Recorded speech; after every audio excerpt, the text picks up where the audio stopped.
Oui, bonjour. Alors, dans le cadre du post ce matin, relatif à l'exploitation par le scalping des excès commis par les market makers, que ces excès se matérialisent sur nos graphiques dans le cas du market profile par des tails ou par des mèches sur les bougies, j'ai essayé de mettre en juxtaposition les tails et les mèches. Alors, donc, ici, sur ce graphique, à gauche, un market profile ou un TPO profile de Sierra Chart avec des colonnes en 5 minutes et de l'autre côté, des bougies en 1 minute. Alors, on constate la correspondance précise entre les deux lots de la journée, qu'il s'agisse du market ou des bougies. Ici, nous avons la telle, la buying tail l'horaire là est difficile à déterminer, il faudrait compter à partir du début et ajouter chaque fois 5 minutes. Et d'autre part, ici, nous avons donc la bougie sur laquelle, voilà, il y a une impulsion vers le haut, là, sur la mèche, une impulsion vers le haut.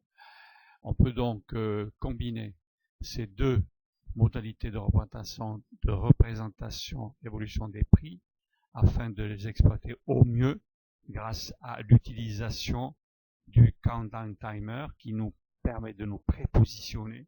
Dès l'instant où on voit un excès, on peut penser soit une tail, soit une mèche va apparaître.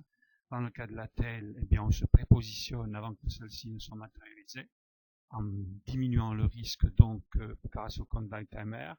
On déclenche notre position avec un temps restant le plus court possible. Même application ici au niveau de la mèche.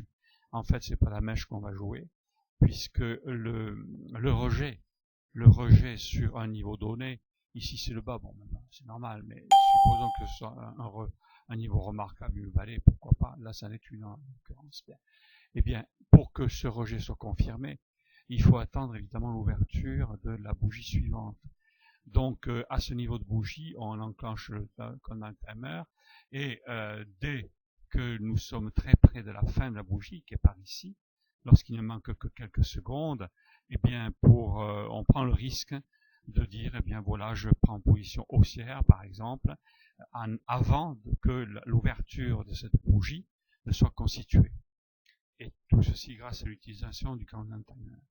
Voilà, qui est très régulier comme écoulement sur la représentation en candlestick, mais par contre qui est saccadé sur la représentation en market profile, en TPO profile. Voilà.